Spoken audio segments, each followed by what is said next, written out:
Kanina pa ako nandito, ano, ang tagal nila. Hindi, siguro ganun talaga pag vlogger. Oo, ikaw maghihintay doon sa, Hoy! Naku po! Nandiyan na pala kayo! Hindi, totoo, kanina ko pa talaga kayo hinihintay. Ano po? Ayan, magandang gabi po sa inyong lahat, mga boss, chief amo, sir. Kamusta na po kayong lahat, mga kababayan? Dapat nga hindi ko na itutuloy itong vlog na ito eh. Bakit to, mga bossing? Kanina pa ako nag-aantay eh. No, akala ko hindi na kayo dadating, hindi na kayo manonood sa akin. O since sige, ayan, nandiyan na at kayo ay naparito na, ano po, ituloy na natin itong vlog na ito, mga kababayan, no?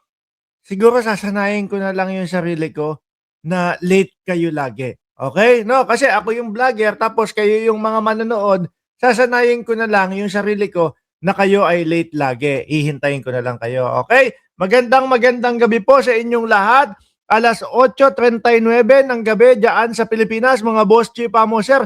Live na live tayo, mga bossing. Sabi ni Ma'am BG Badjola, buti naman at dumating ka, Boss Mark, kinaya again. Ako ba late? Hindi kanina pa ako nandito. Nakita niyo naman, hindi ka nag-aantay ako. Anyway, umpisahan na ho natin ito, mga kababayan. Sabi, Panda Kekok. Sino kaya yung sinasabi ng Panda Kekok? Nandiyan si Aloli TV, si Ami, Erickson, si Ma'am Neng Gigi. Ayan, hindi siya late ngayon. Ano po, nandiyan si Ma'am Delia Rosario, si Tess, si Erm, Realty, si Chai Chair. Nandiyan din po yung leader ng Cereza Force.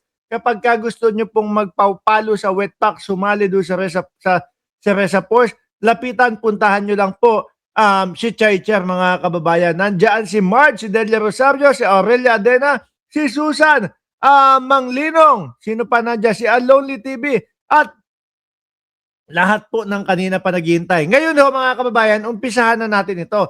Pero bago tayo pumunta doon sa mismong pag-uusapan natin, gusto ko lang balikan ito. No, kasi medyo tahimik ho ito, mga kababayan eh. Nagtataka lang po ako, meron lumabas na Martin Romualdez, kakasuhan daw po. Di ho ba, sabi, mga kababayan?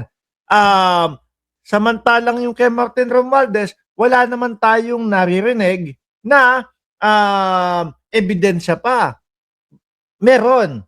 Gutesa, 18 Marites, at saka yun daw pong video ni Saldico, yun daw po ang gagamitin na ebidensya laban kay Martin Romualdez. Pero nagtataka ho ako dito kasi, mga bossing, chief amo, sir, kay Chis Escudero, tahimik ngayon.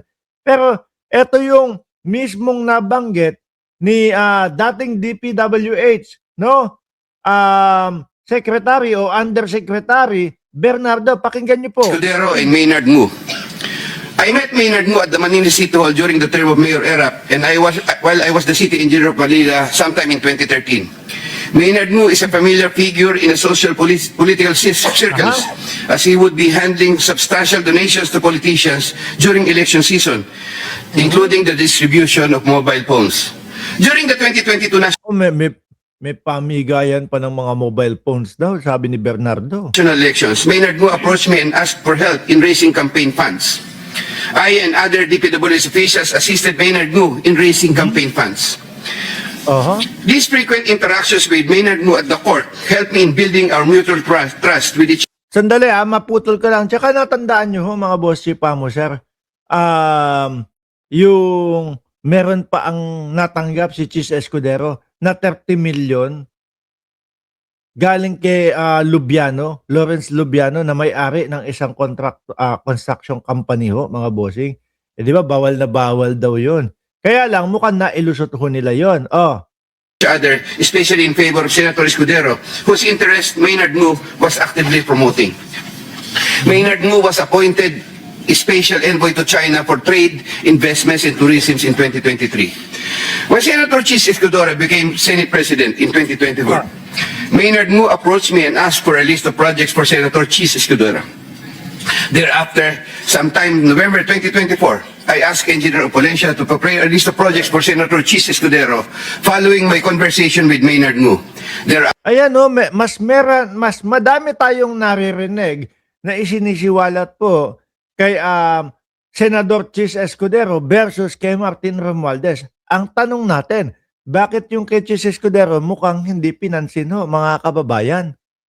Di po ba? Naisingit ko lang ho yan. Ano po? At ngayon, rekta, pumunta na po tayo doon sa tatalakayin natin sa araw na ito, mga boss chief amo sir. Nako, eto po. No? Bumaba na talaga si Leviste. Dito po kay Secretary Ralph Recto. O eto mga kababayan. Sa mga post ko Ayan.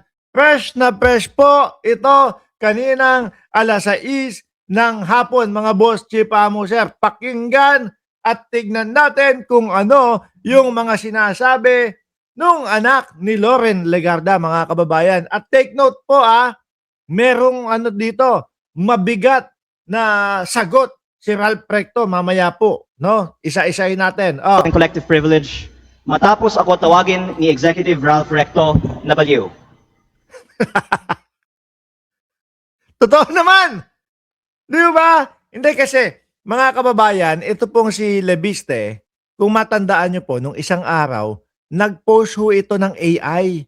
Oho, AI! Rektahan ko ng sinasabi po, AI yung ipinost ni Leviste. Sino po sa inyo ang nakakita na nun? Para doon sa hindi pa nakakakita, alisin ko lang ito panandali, mga bossing. Tapos gusto ko ipakita sa inyo yung mismong AI na ipinost nito pong si Leviste. Ayan mga kababayan, lakihan ko ha. Saan ka ba naman nakakita ng kamay na ganyan ho? 'Di ba? Saan ka naman nakakita ng ganyan na kamay? Kalahati, yung kalahati, ganun tayo kalahati, ganyan. Saan ka naman nakakita? May tato si Ralph Recto, mga boss chief amo sir. At ito ho ay pinost mismo nung baliw, ay ni Leviste, nung anak ni Senadora Legarda. Asan pa dito? Madami ho mga kababayan eh. Madami. Di ba? Madami na indikasyon na AI. Tingnan mo nga yan, no? Na AI. Dito mismo sa litratong ito na ipinapakalat ni Leviste, mga boss chief amo sir, mga kababayan, nag-comment si Secretary Ralph Recto, mga boss chief amo sir, ng the guy is crazy. Nakita ko ho yun. Lalo na kung hindi pa burado. Yun yung tingin ko na sinasabi po nitong si Leviste. Ngayon, ituloy ho natin mga kababayan. Kung baliw man ako, at least hindi ako magnanakaw. Tila affected Parang gusto mo sabihin, magnanakaw si Recto si Recto sa mga post ko tungkol sa kanya at si Congressman Edwin Garjola.